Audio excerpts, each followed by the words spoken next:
All right. Hello, everyone. I'm sure everyone's starting to hop in and join us now. We are so glad that you were able to be here today for our Cloud Case Studies event.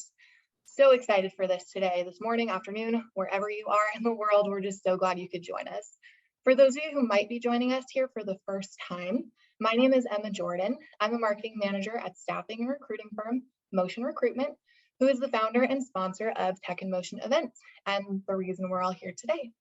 So Tech in Motion events is our international tech event series, which was founded and created with the goal of bringing together the tech community to share ideas and to inspire one another. So without further ado, let's go ahead and get into today's topic and agenda so you know exactly what to expect over the next hour and 15 hour and a bit. So we are so excited today to have these wonderful cloud experts who have agreed to join us to share their expertise and takeaways over their careers and all of their different expertise levels and things that they're involved with. They're so excited to share these case studies with you today, and I know that you're excited to hear them. So we have 4 different case study presenters today, and I will go ahead and introduce each one of them individually as they begin their talk. Each case study will be about 15 minutes. And then we'll go ahead and conclude today's event with a Q&A session at the end. So feel free to ask any questions you might have throughout the event and throughout the different speakers. And they may choose to get to some of those questions while they're talking. But we'll also make sure to just reserve that time at the very end to kind of get everyone's questions out there and answered. And last but not least, today's webinar will also be available on demand. So we are recording. If you, for whatever reason, have to pop out, no worries. We'll make sure to get you the recording after the session. Okay, so that is all the housekeeping stuff out of the way. Let's get rocking and rolling just straight into these wonderful case studies. So our first presenter for today is Cody Chandler. Cody Chandler is the Director of Cloud Engineering at Blackline. He evangelizes the concept of simple, repeatable, promotable processes that can be applied to any form of technology. Today, he's going to share how to do exactly that with your cloud migration. Cody, you can go ahead and take it away from here. Thank you very much, Emma. Hello, everybody, and I'm very happy to be here and maybe share some lessons learned with you on cloud migrations. Just a quick bit about myself. Well, I guess we should address the elephant in the room. The answer to both of your questions are yes. I am extremely tall, and the roof is very short in here. So I'm about 6'5", and this roof is a little under 7 foot. So now that we've gotten that out of the way, I'm going to go through and tell you some stuff. I really hope I can get this into 15 minutes. I'm going to watch the clock very heavily. And if we don't do it, Emma has told you that we're going to have some Q&A at the end. Also, feel free to look me up on LinkedIn. If you have any questions, I'm more than happy to communicate with you there. So to get things started, my name is Cody Chandler. I have been in the technology industry for a little over 20 years. I've done every job in the industry. I've done tech support. I did systems administration, Linux stuff. I went into network engineering. I've done everything from building startups, built the first privately owned manned spaceship, which is now Virgin Galactic. And from there, we've done startups. We went through and exited startups. I really enjoyed this kind of like interim CTO, fixing processes from ideas that have gone through and caught. They went from a neat idea to a scalable business, and that transformation is where you're going to see a lot of this in cloud.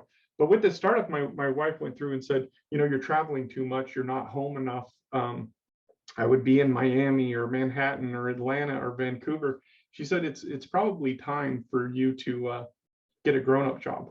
Well, that didn't sound like very much fun to me to move into this like clunky corporate world. But I happened to stumble across a place called LegalZoom. And LegalZoom was very enterprisey, very clunky. They were doing about 2-4 releases a week. And with this 2 to 4 releases a week, there were a lot of issues. They were having problems with configuration management, these type of things. And they needed to increase their velocity. By the time I left LegalZoom, which was about 3.5 years later, we were doing in upwards of 300 to 400 releases a day. And so that sounds pretty substantial. How do you get to that? And these are some of the things that I'll talk to you about today. And one of the big ones I talk about sounds like a management jargon. And it's a lens that I ask everybody that works with me to use. And it's simple, repeatable, and promotable. one of the problems that we had at LegalZoom was that we had a number of different Jenkins jobs, and all of these Jenkins jobs were between 1 and 3,000 lines apiece. They were all very heavily catered to each application, and not they were definitely snowflakes, right? So we didn't have the ability to kind of parameterize or reuse these things. So any new application would require a huge lift on the left side, right, for your DevOps team to go through and figure out how to build these things. So we needed to go through and move into a shared library pattern. When we moved into the shared library pattern, they were like, okay, so we're going to take one of these jobs that builds an API and we'll parameterize it. And then from there, no, I'm sorry, I don't have any slides. To go through and move into this, we needed to not only take and say, this is how we build an API, but we needed to parameterize it. There's a bunch of reusable functionality that you would use if you're building an API, if you're building a React module, if you're building an Angular app. So from here, we needed to go through and say, each piece that we build, we turn into an artifact, we push to Artifactory, right? We need to have that functionality reusable over and over again. And then the last step of this is, how do we go through and make sure that we don't have a separate build for dev versus a release? And how do we make sure that we can promote through these things where we abstract the configuration and make sure that each of these are configurable for each of the environments?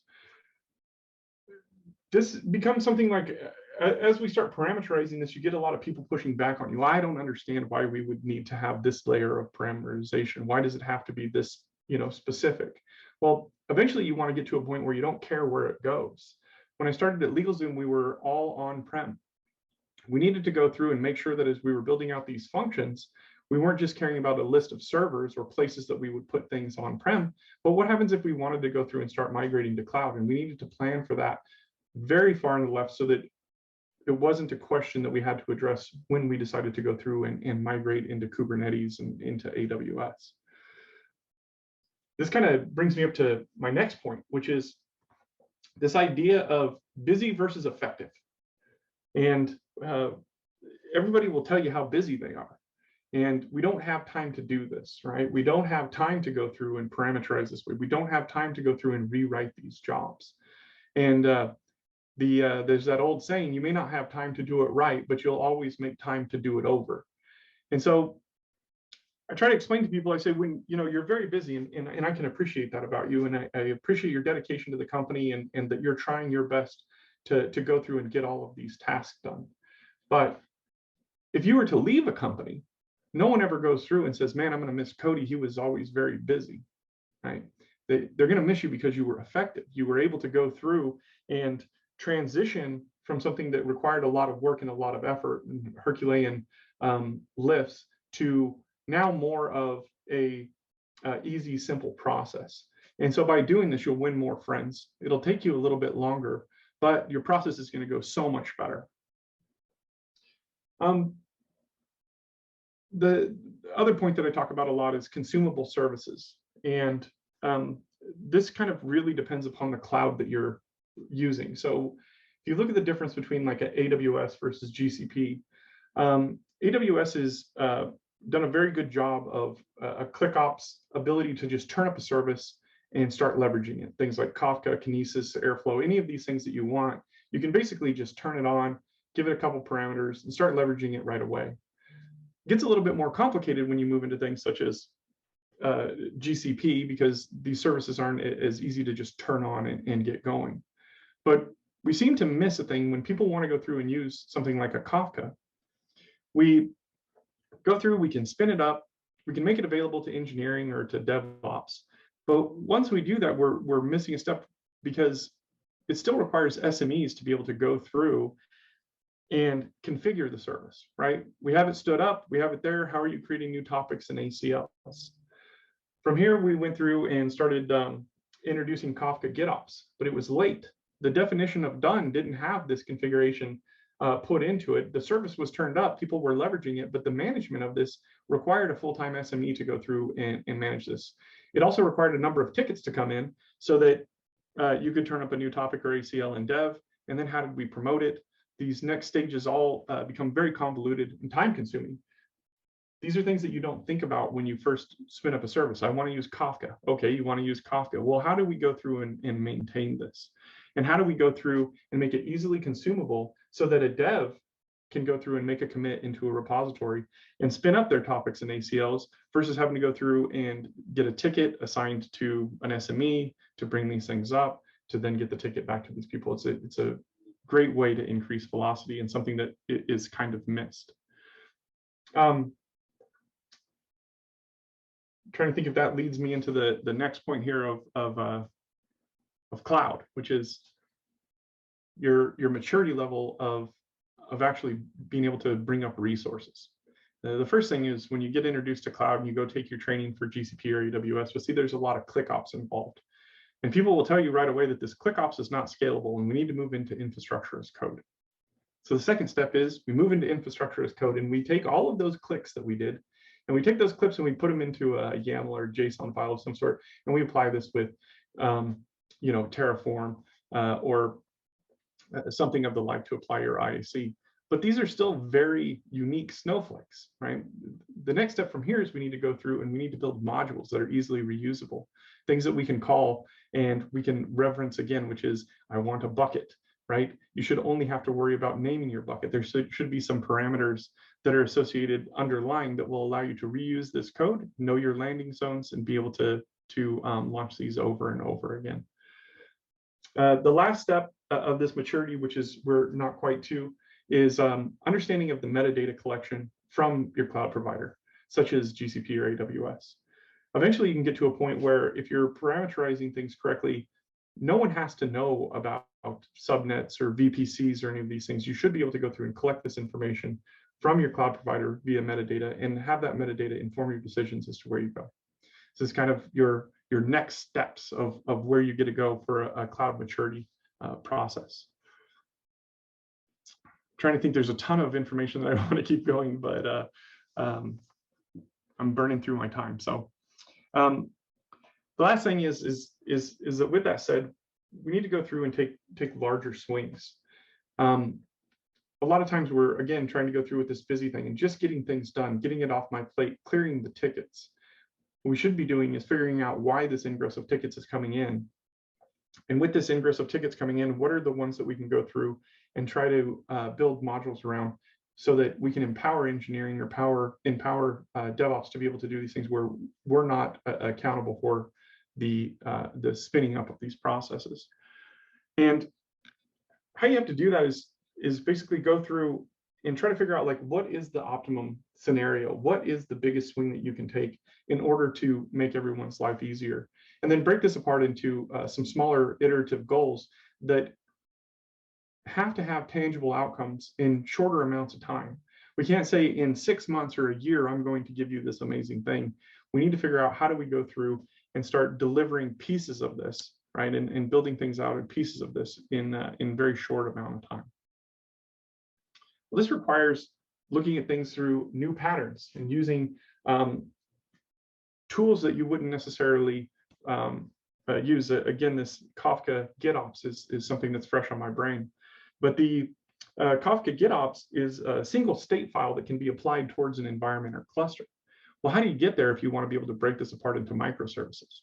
So we ended up using the ability to generate these state files through patterns that you wouldn't necessarily think of when you're talking about Kafka or GitOps in general, which is leveraging things such as Helm, leveraging Kustomize to kind of build these state files per environment. And again, this leads me to the last point that I will give you on my way out. And I was trying to explain this to people about using different patterns and using different tools to accomplish the things that we want to do. And the adoption of this, when you're going through and trying to evangelize or change this, is hard to explain or hard to get adoption. And so the problem is you've got to keep people from falling victim to the momentum of the way that things were done in the past. We've always done it this way. You're coming in new, you don't understand why we have to do things this way. We have to get out of that cycle. The idea is if we don't change, we know exactly where we're going to be in 6 months. We know exactly where we're going to be in a year, and that's right here. You're going to be dealing with those same problems over and over again. So the The quote that I'll leave you with was from an interview from Lex Friedman talking with Elon Musk. And they were talking about manufacturing, building spaceships and cars, and how do you do this, right? There's been a way that it's always been done, but we have to change this in order to make it go faster, build velocity, momentum. And Elon said, just as a function of inertia, people will want to use the same tools and methods that they're familiar with. That's what they'll do by default. But this will lead to an outcome of things that can be made with those tools and methods, but is unlikely to be the platonic ideal of a perfect product, which means we have to switch the way that we look at things. We have to switch the tools and the patterns to which we're familiar with in order to build velocity and momentum. And I think I have been able to give you as much information as I can fit into 15 minutes. So with that, I will stop and turn it back over to Emma. Awesome. Thank you so much, Cody. You did great. I know 15 minutes is quick, but you packed a lot of really good information in there. So thank you so much. Awesome. So next I'm going to introduce to you our next speaker. Where next we have Jeremy Proffitt. So Jeremy is the Director of DevOps and SRE for C3 Division at Ally. He is a versatile analytical developer and staff site reliability engineer with 20 plus years of experience managing multi-million-dollar projects and facilitating user-focused engineering solutions. So Jeremy, you can come on back and get started with your presentation. Thanks, Emma.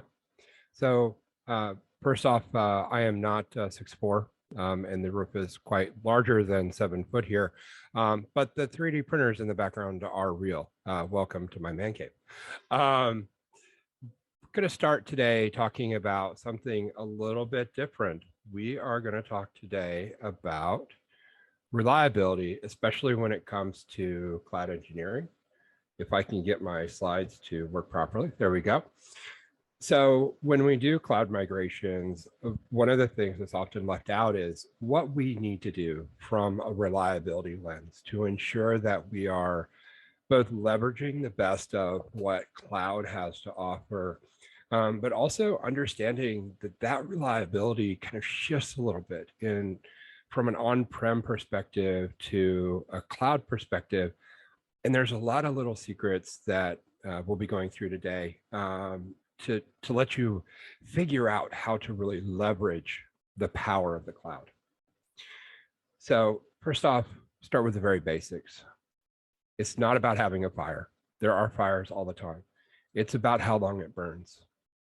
I'm here to tell you that AWS, GCC, Azure, any of those, when you're talking about major outages, you're talking about multi-hour events. And these are huge because this is where our multi-region strategy starts coming in. But it also is a realization that your business could be lacking revenue for 3 to 4 hours at a time when you're trying to deal with these outages. And with the reliance on AWS's subsystem services to their other systems, we start seeing a lot of complexity where, for example, when S3 went down, it also took down their status page. So there's a lot of interdependency that can cause problems beyond just that core service. So start talking today about monitoring and compute, which is where a lot of people start when they go to the cloud. They just lift and shift their machines from one place to another. And when we start talking about the virtual servers that are used inside of cloud architecture, we start looking at things like hypervisors and how we bring together the information coming out of these systems. Hypervisors sit on top of the operating system. They sit on top of the CPU. They're actually typically an MCU, microcontroller, very beefy, very powerful, that's able to restrict CPU, networking, allow us to switch those clock cycles out, provide that virtual space and separation. And because they sit outside of this, they're able to give us some information, but not everything. Out of this, you're going to get your CPU and your networking statistics. And those are because we know what CPU and networking are doing at all times. with the hypervisor.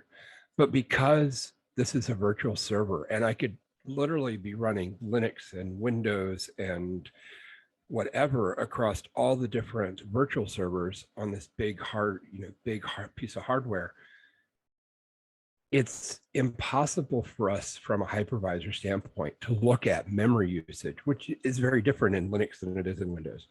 Look at drive space, which can be different from ext4 to NTFS to all the different file systems out there. So we often see the need to run a application inside of the operating system that gives us the ability to see memory and hard drive usage. And oftentimes the cloud provider will provide us with an application we can load inside of our OS that allows us to push that information back to the operating system. There's a couple things to watch out here for, especially when you're talking about things like brew, which can often add a number of phantom drives to your system, if anyone's ever seen that. And also realizing that when it comes to things like AWS, your mounting can be different. So AWS can actually mount drives in, name drive devices differently every time you boot up. So you have to be very careful about how you put monitoring in place, because sometimes depending on how you leverage the monitoring, saying, hey, I want to look at, /dev/ whatever, that whatever can change from boot to boot, from stopping your server to starting it. So definitely things to watch out for. And the alternative to the cloud provider system is to leverage something like Datadog or New Relic.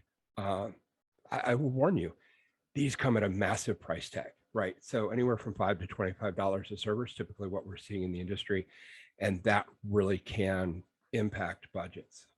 One other thing we look at is patching.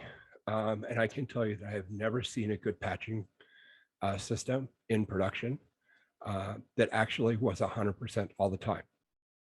Never. I would also encourage you to do one very basic thing when it comes to patching. Do not trust patching reporting from anything other than your own system that goes out, looks at what virtual servers you have out there, list all the EC2 devices, right?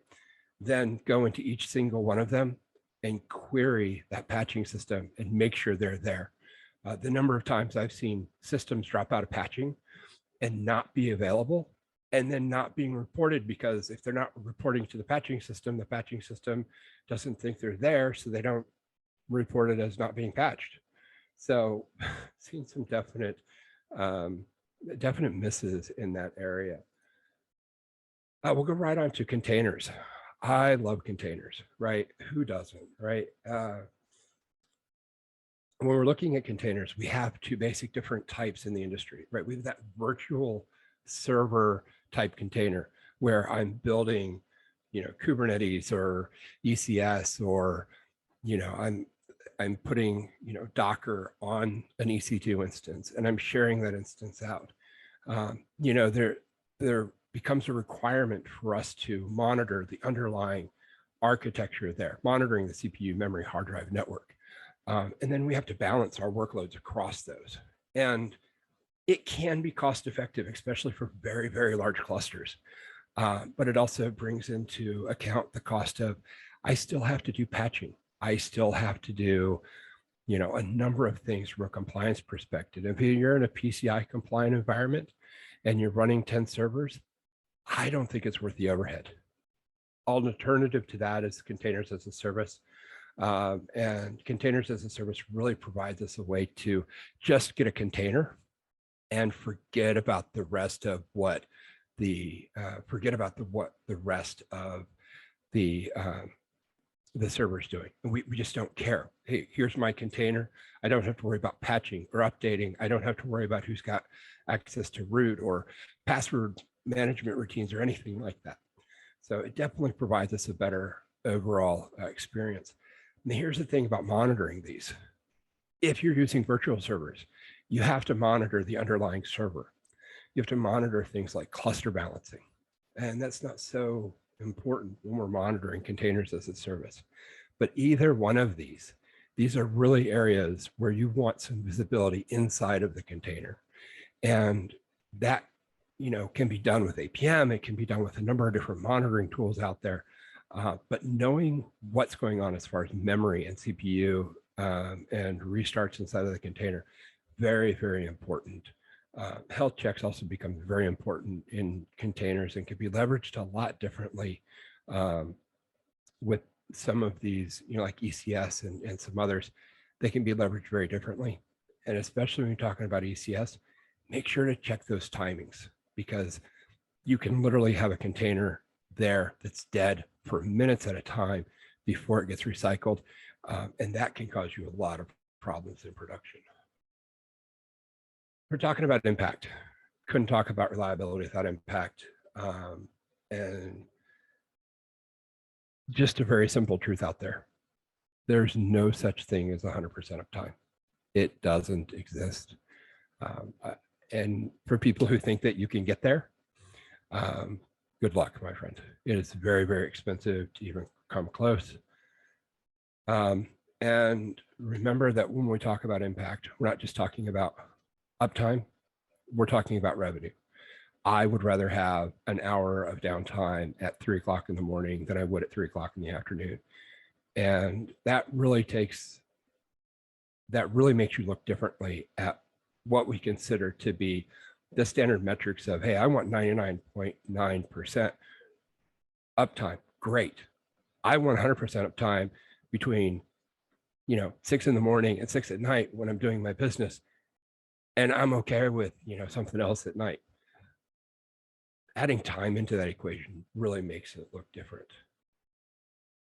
So onto serverless, right? The newest technology out there, the cool stuff, the Lambdas, the serverless JS, the serverless Go, which is my favorite. Serverless architecture, it's going to save the world, right? That's the promise. It's still, it's still running on a core machine. It's still one of those things, and moving to it is great. I've got systems that are entirely serverless. They're running on Lambda, and that's wonderful. You have to, though, monitor those just like you do anything else. You've still got memory there. You've still got processing time. You've still got, an underlying operating system there. CPU is important. And when we start looking at how serverless runs, we can allocate more memory to a serverless, like a Lambda. Also realize when you're allocating more memory, you also allocate more CPU processing power to that Lambda. So things are running slow, you can pop the memory up. You may not need it, but you get that speed as well. So it's a great way for you to understand how to maximize the ability for you to process things very, very quickly. And as we know, latency can be a huge issue in the industry. So as far as processing time goes, that's one thing that in serverless environments, you really have to be careful about, because there are some limits. Lambdas can only run 15 minutes and that's it, you're done. So, understanding when you're timing out, what you're timing out on, understanding what you're running out of memory on, those things are just as important here in serverless as they are anywhere else. And just a reminder here that scaling up is paying up. When you talk about serverless architecture, it's great. When you start talking about running 20 million instances of a Lambda a day, well, I'm sorry, that's when I start looking at containers just from a cost perspective, even if it's a virtual container. Yeah.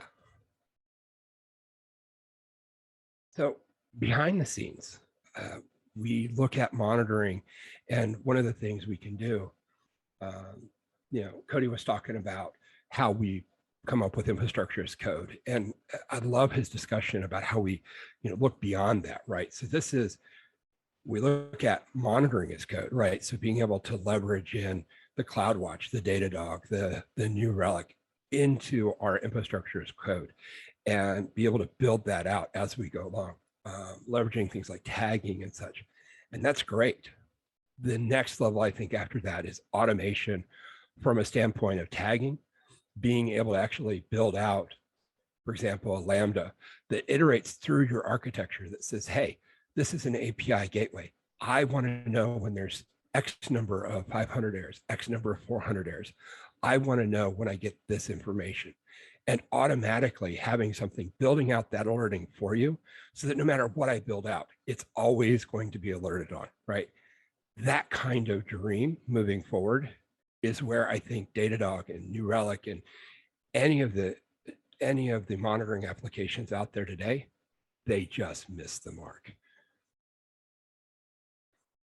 The final thoughts, APM, something definitely worth looking at. Just a warning here on APMs. A lot of times exceptions caught by try-catches don't show up in APMs, and that's something to definitely be aware of. APMs are great at showing you especially what's happening when you leave the locality of your application, go to database or APIs or whatever.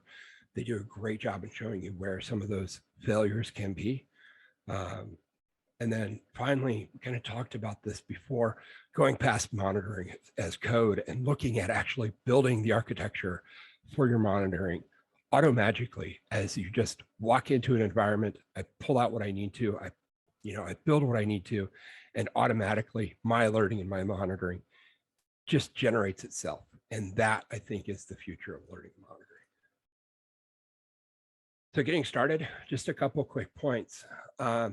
Your best bang for your buck when monitoring is going to be going with the native solution that the cloud provider offers. And whether you're rolling that out as something that's completely automated or you're rolling it out as infrastructure as code, it's definitely worth looking at. I always prefer, when possible, using serverless or containers, but realize that comes at a cost, right? You lose the cost of upgrades and patching and that, but you also add some other things. For example, think about it. If US East 1 goes down and you're running Lambdas, where can your traffic go? US East 2, US West 1, US West 2. None of those data centers have anywhere near the capacity of US East 1. If US East US East 1 Lambda ever goes down, it's debatable that there's anywhere in the world that can handle that load. So people who use US East 1 and fail over to the other data centers in AWS, you have to ask yourself, is the capacity going to be there?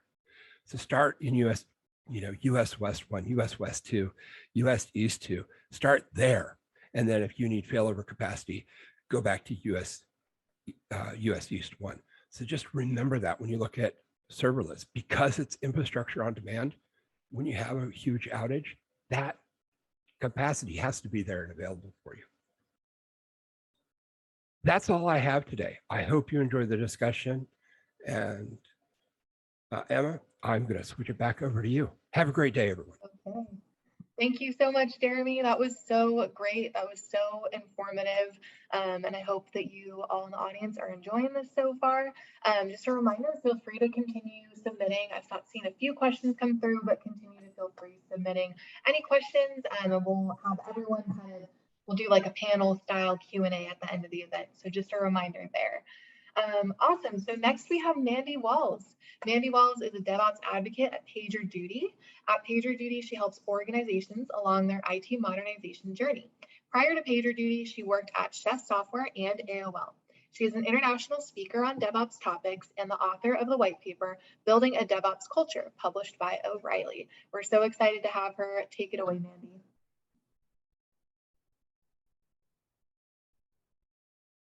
There we go. I had a dog go past and like remuted, and my neighbors have the best dogs.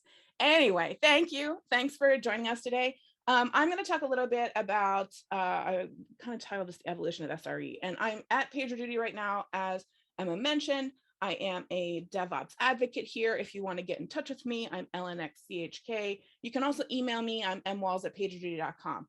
But kind of why I wanted to go into this in the context of cloud is that PagerDuty, while we were sort of always a cloud-based product, we are a SaaS provider in that way, and we run our stuff in public clouds.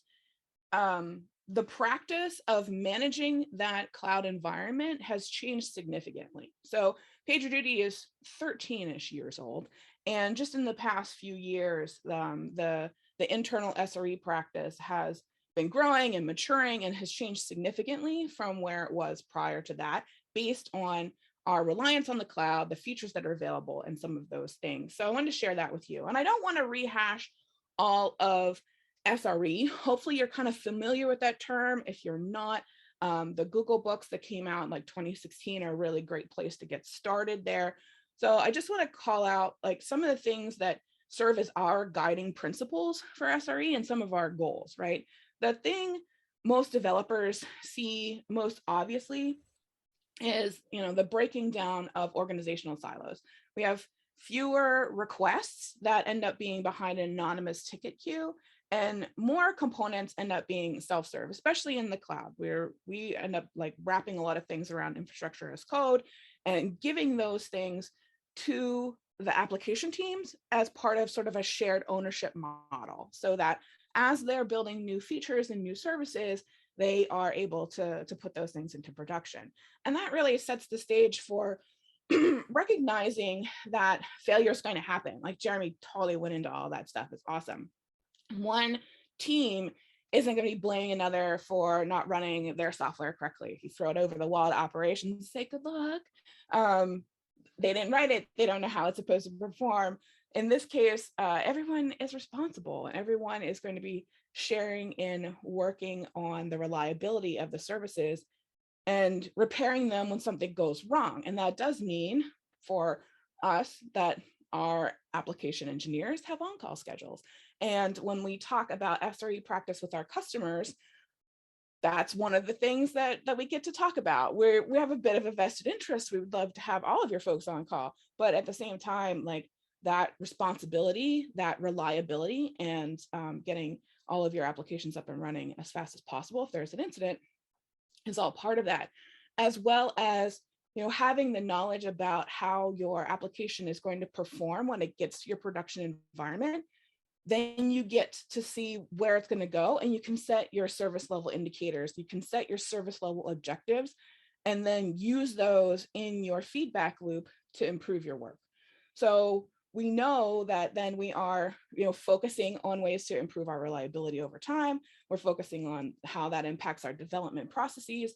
We're not setting up huge deploys that take multiple teams, multiple days to coordinate. We're making regular, small, incremental changes, which improves the overall stability of the system. And Cody mentioned that earlier, going from just 3 or 4 maybe things a day to having a lot of changes sort of all the time. So it becomes muscle memory. It becomes something that is expected rather than something that is to be feared, right? And it can seem counterintuitive. Like we definitely still have a conversation with some folks. It's like, unless you've ever had to like sit through a week's long failure because a launch went badly, and then you discover that like the component that isn't being behave was written by someone who left the company 4 months ago, and the entire memory of that development process has left. So there's a lot to be said with getting things through your pipelines as fast as possible. And that leads into also reducing the cost of failure, because you can just fix things, right? You get that practice, so you're less afraid of it. So as our teams find bumps in the road that cause us issues or affect the reliability of the system, and they definitely happen, right? We can automate them. We have an automation practice that, we are trying to get through things that are the regular components that we're doing all the time, the undifferentiated heavy lifting, those kinds of things that just have to get done. That's like hygiene, like you have to brush your teeth, right? That kind of work that has to get going. So automation helps us build up all the self-service tools and enablement that we give to the application teams. And all that, again, has evolved over time as our platforms have gotten more complicated and the requirements of our dev teams have gotten more complicated. And part of that is because the dev environment's crazy, right? Like looking at the number of tools that we use, like I open up my Okta panel, I'm like, I don't even know what half of this stuff is or what it does, but there's a whole lot of it there. And I don't work on direct application development. So like what everybody else is doing is kind of crazy, right?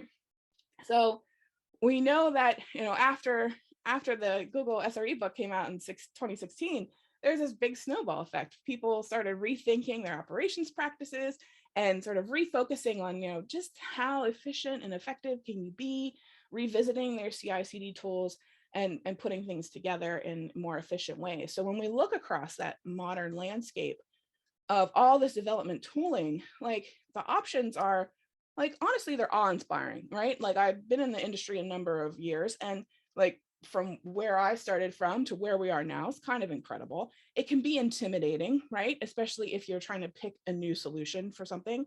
And honestly, it can be exhausting for teams to try and figure out what the best options are for their particular pipeline, right? It's way too much for a single developer to master all the intricacies of every potential tool that they might need to have in their toolbox. So they might pick a handful of things that are close enough, and that's fine.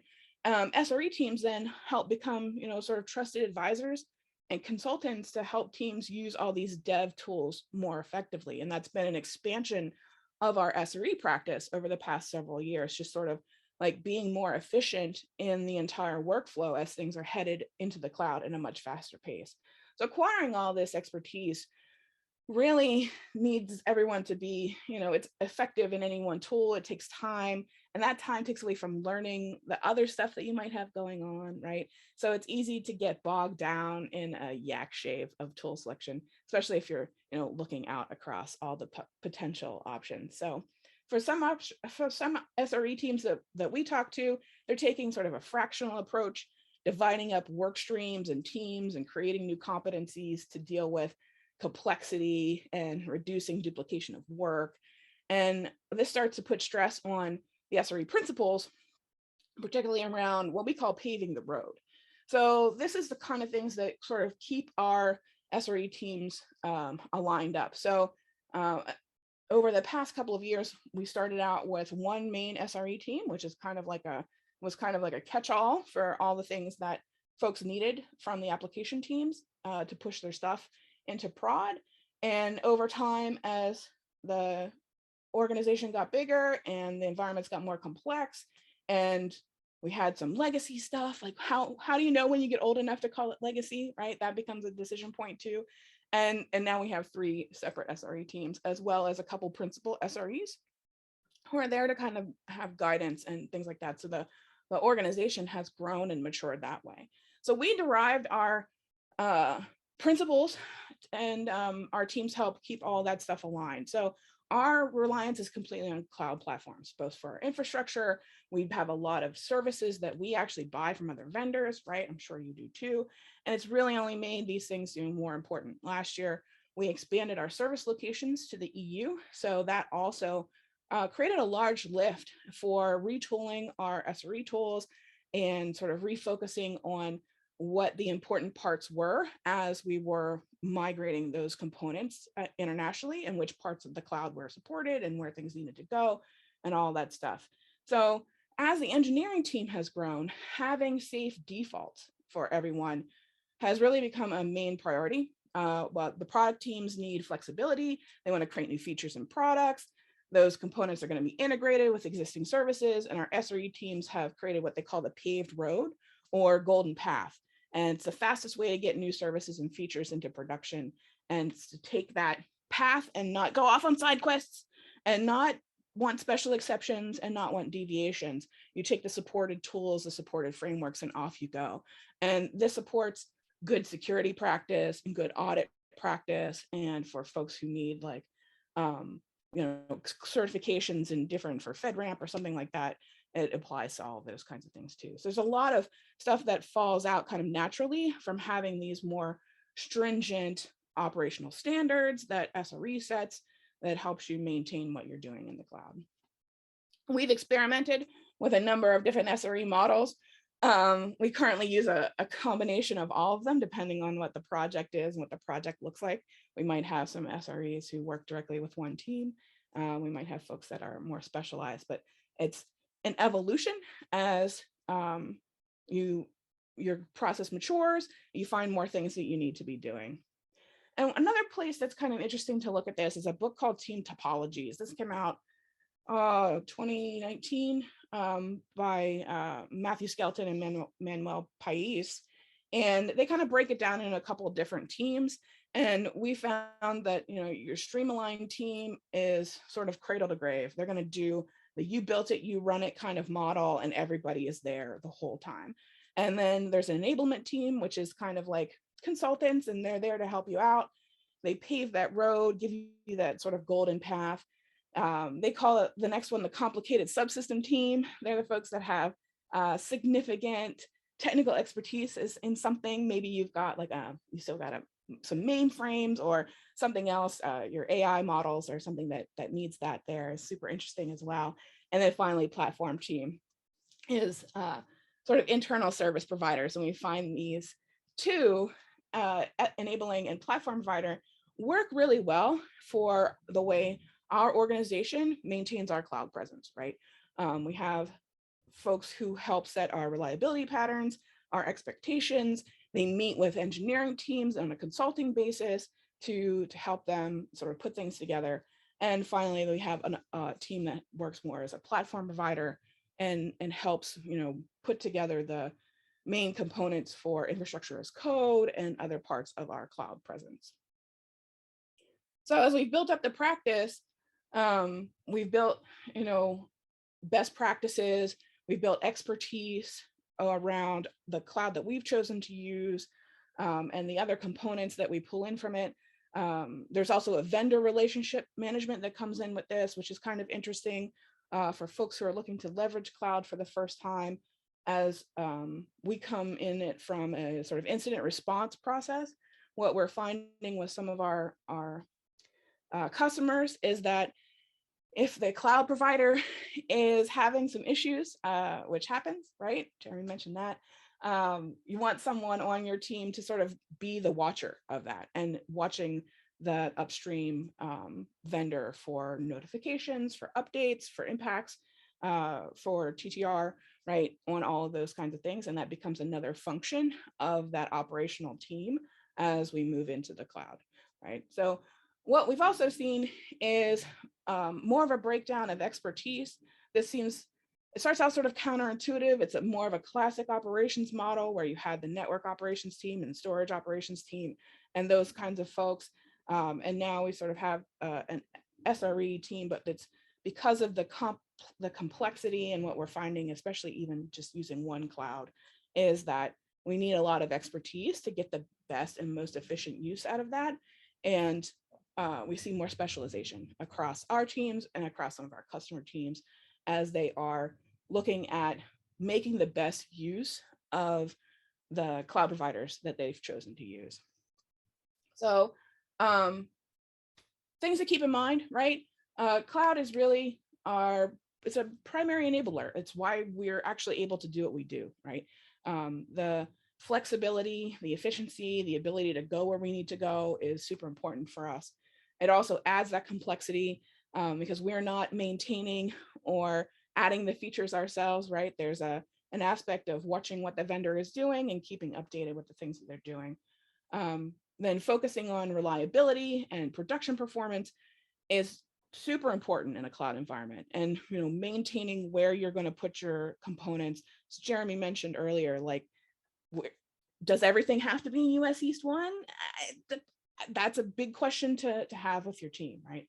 And then our SRE teams can provide general knowledge as well as specialized recommendations and pave that road for everyone else so that your application engineers are building the things your customers want and not fiddling around with building container images and stuff like that. So we're doing some other talks and research on this. We'd love to hear from you if you've got thoughts or opinions or practice that you've gone through. So thanks for joining today. Awesome. Thank you so much, Mandi, for joining today. That was awesome. Really appreciate you being here and sharing that with us.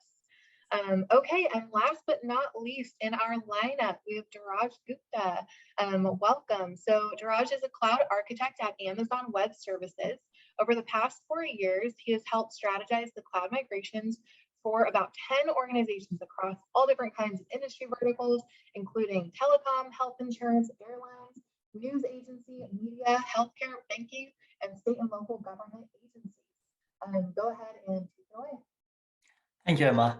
Hey, everybody. This is Dheeraj. I work at AWS as a cloud architect. I love migrations. I've been passionate about it for about 4 years now. 6 hours, 7 hours, you name it, I do it. I've done it across the industry. But here I'm going to discuss a more hands-on topic, which is scaling compute or cloud bursting compute.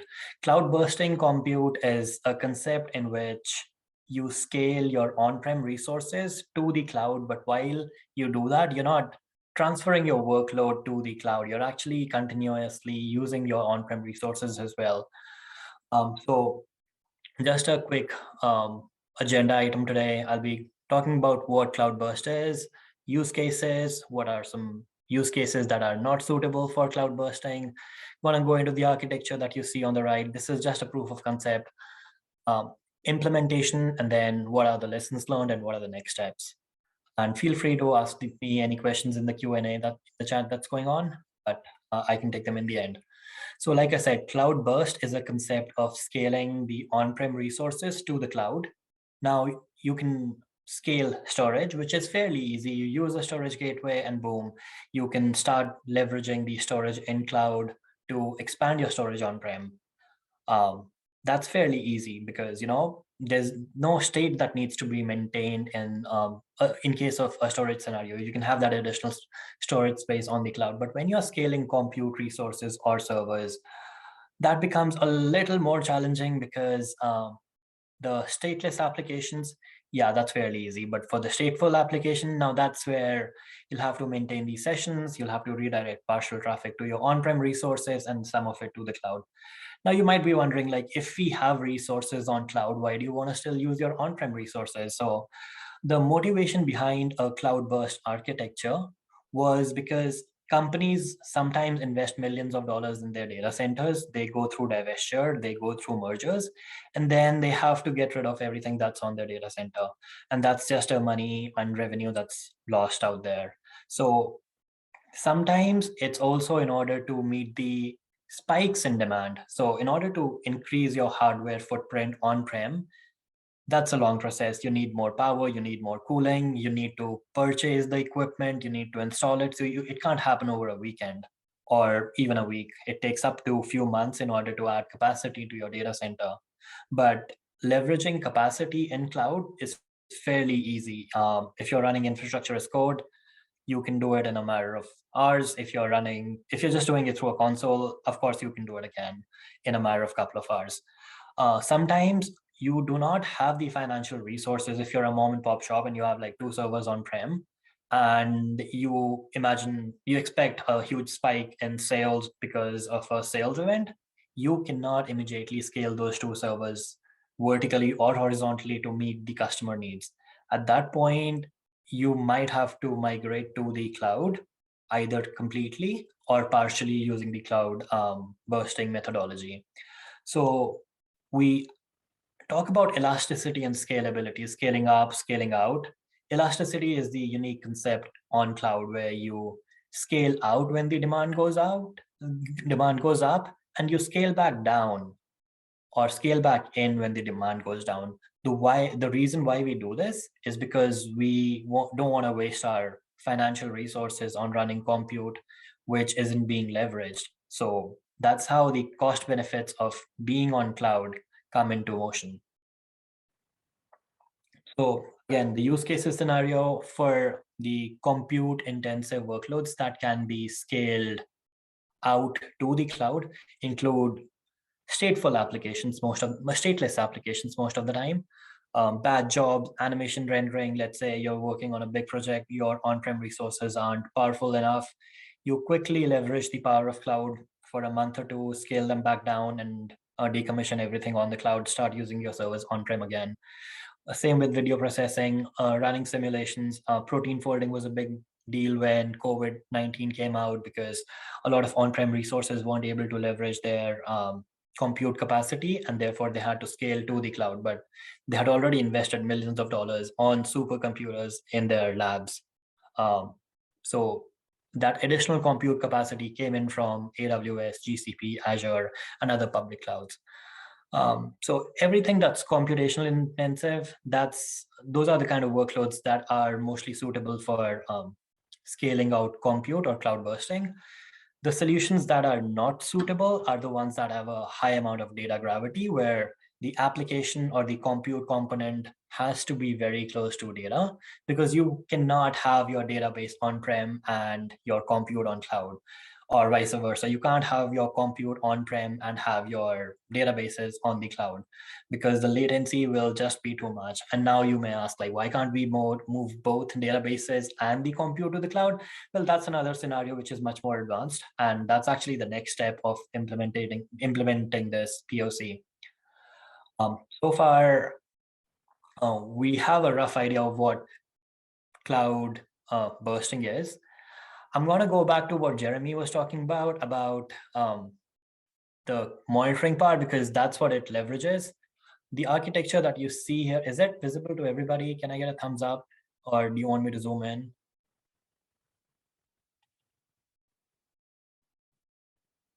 Okay, I am assuming that everybody can see. Okay, zoom in. Let's see.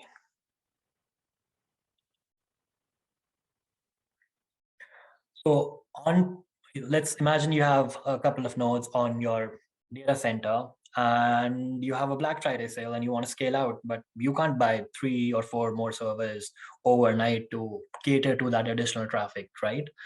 So what you do is you continue using those 3 servers, then you also provision those servers on AWS, and you route some of that traffic to on-prem, and you route some of that traffic from the customers to your AWS systems, and you meet the customer demand in this way. Now, this is elasticity leveraging the AWS cloud. There are some services that you see which I'll be going through in more detail, but for now, that's the general concept. You scale out to the cloud and you scale back into your on-prem when the demand goes down. 3 weeks from now, the orders are fulfilled, the Black Friday promotions are out, and that's essentially it. You do not want to spend money on these instances over AWS, and then you scale back down to whatever your on-prem infrastructure footprint was. And that's essentially what this architecture talks about. There are certain services which are specific to AWS. Since I work for AWS, I will be using the AWS terminology, but at any point, if you feel like you do not understand what I'm trying to say, please feel free to ask questions. Route 53 is our DNS service. That's what we basically leverage in order to route traffic to your on-prem servers and AWS. Of course, I did not have a data center in the back of my home, so I used another cloud in order to mimic a data center scenario where we had 3 servers behind a load balancer. First step was to install CloudWatch agents on these servers so that you could monitor what was going on these servers. Let's say this spike happened at midnight. All these CPUs were running at 95% for more than an hour. This triggers an event in the CloudWatch, and that's where the magic happens. So this beautiful line that you see is oversimplified by several levels. I'm going to deep dive into it, but then essentially what's happening is magic happens here. It monitors, it gets to know that, hey, these servers are facing a lot of bandwidth or traffic. We need to relieve some of that traffic onto AWS. So you trigger a scaling event. These 3 instances pop up, or how many ever, based on the calculations performed in this particular thread. Then you configure Route 53 for weighted routing, or you configure your DNS for a weighted routing, and you perhaps transfer 40% of your traffic to your on-prem resources and 40% traffic to your AWS resources. And for replication, I used an AWS service, again, obviously, called Cloud Endure. It's been renamed to Application Migration Service, or MGN. And since I wanted it to be secure, we used a site-to-site VPN in order to connect directly with the VPC on AWS. VPC is the virtual private cloud, or your own part of AWS where your infrastructures and your compute reside. So yeah, coming to this beautiful line out here, so it triggers a CloudWatch event. CloudWatch event, again, is being monitored by a event bridge rule, which then triggers a step function. A step function has a state machine, which configures the size of the autoscaling group. And as soon as the size of the autoscaling group changes, these EC2 systems pop up. The second thing that happens when this cloud event or CloudWatch event occurs is the routing gets adjusted. It's not being directed to your on-prem resources. It's being directed to your AWS resources as well, partially. You could fail over completely, or you could direct all that traffic to AWS, but the whole concept of cloud bursting is to transfer traffic to AWS. Now that's scaling out. How do you scale back in? Again, you've got CloudWatch instance, CloudWatch monitoring on these instances as well. As you realize that the utilization of these resources has gone below 50% for more than an hour, at that point you can fairly conclude that, hey, my Black Friday event is over. I don't have to cater to additional demand. You can then decommission these servers gracefully and route all that traffic from the DNS to on-prem. So that's how you meet the demand. Elasticity within AWS is fairly easy. You just have to mention the minimum server size here, the maximum server size here, and autoscaling group will take care of everything within AWS. But when it comes to scaling out from prem, that's when challenges happen. That's why you can't do it for data intensive applications, because at that point you not only have to scale compute, you also have to scale data. So that might be a next step. Cloud bursting is a very old concept. I think the white paper came out in 2013. There are some references to hybrid architecture and cloud bursting from 2011. In my experience, no one has been able to pull it off in their production environments, just because of the latency issues and the scalability and the scaling out component. So this was the motivation behind building this proof of concept, where we could scale out and scale back into the data center just to meet the spike in demand. Again, next slide is about, let's see if I can switch over to the next slide. There we go. It's about the services that I used in order to implement this architecture. I'm not going to drain this slide, but again, event bridge, step functions, site-to-site VPN for migration, and then the server migration was MGN or Cloud Endure. But there are some lessons learned. So what happened when we were migrating these servers? The CloudWatch agent that was installed on this server was replicated onto the EC2 out here because of the migration server. It was like snapshot of that server, and it was replicated to AWS. What happened was this CloudWatch instance wasn't under the high load, and it started publishing the same metrics to the CloudWatch. So the first step, like I said, should be installing the CloudWatch agent. But unfortunately, that wasn't the right call. You should be first replicating the servers to AWS and then installing the CloudWatch agent. Otherwise, they both ended up publishing the same metrics to CloudWatch, and our state would go between on-prem and spike. Then as soon as these would come up, the CloudWatch agent would start publishing their metrics. My CPU utilization is like 10% because this was not hosting any traffic. And then this mechanism would get confused and start redirecting traffic back to on-prem. So lessons learned, migrate these servers before the CloudWatch installation. And then there are some nitty-gritty details in the configuration path of the CloudWatch agent that need to be taken care of. But that's essentially it. I think I'm doing good on time. Any questions so far?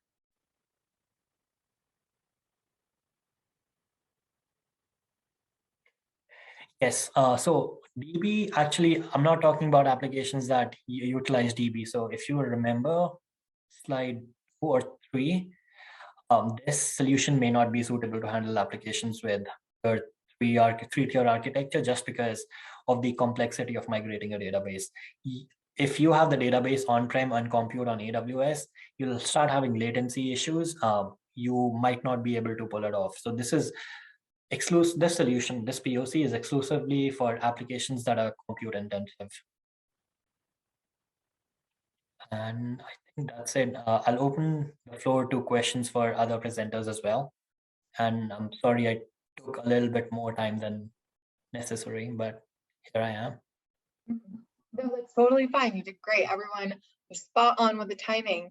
So yeah, we do have some time for Q&A. I haven't seen too much come up in the Q&A yet, but feel free to start popping some things in the chat and in the Q&A. I think I see another one in the chat. I don't know if that's for you guys. Oh yeah, 6 hours. That's one of my favorite topics. So just a history behind it. Gartner came out with their 4 hours. I think it was rehost, replatform, re-architect, and one more that I can't remember. AWS added the 5th hour, and then they added the 6th hour. So rehost, retire, retain, repurchase, re-architect, replatform. The 7th hour came out in 2019. It's called relocate. Relocate is using VMC on AWS. Rehost is lift and shift. Re-architect is you write the application again. You leverage cloud native technologies like Lambdas or serverless solutions in order to modernize the applications, but that's the most expensive, takes the most amount of time. Usually what I see in the industry is lift, shift, and tinker, or rehost and tinker. So you lift and shift your instances using services like Cloud Endure, but then you start leveraging solutions like CloudWatch, SNS, code repositories, code repos in order to modernize some of the aspects of the applications. And once they are on cloud running successfully, and the companies have more budget in order to modernize their applications, then you can re-platform your databases from an infrastructure as a service, as in running the SQL on EC2 to RDS, or maybe you can even re-architect them. But does that answer your question, Teresa? About the 6 hours? Okay, thank you. Awesome. Okay, so I'm not seeing too many other questions come through, which is totally fine. I know we covered a lot today, and I know that each of our speakers could have gone so much more into detail. 15 minutes is pretty quick. They probably could have each done an hour on their own. So for those of you who I know there are people with questions, maybe even some of you who are watching this recording back or had to hop off earlier, I'm sure that our speakers would love to connect with you. A lot of them mentioned their emails and their contact information. You can also reach out to us directly here at Tech in Motion if you have any questions, and we can get you linked up with one of our wonderful speakers. So please don't hesitate to reach out if you want to continue the conversation and you have some questions. We would all love to connect. Thank you to each of you, our wonderful speakers, for being here today and just sharing your expertise and your knowledge. I definitely learned a lot, so I'm sure everyone did. Such great takeaways and such great information. Like I said, could listen to each of you for an hour each. So if only we could have done a 4-hour event, maybe next time. So thank you to everyone who attended today as well. Make sure that you are following Tech in Motion on social media and that you look out in your emails for all of the events that we have coming up soon. There's a lot coming as we start heading into spring and summer, a lot more really great content and speakers coming your way. So yeah, thank you all for being here today, and we will see you again very soon. Thanks for having me. Thanks, guys. Bye.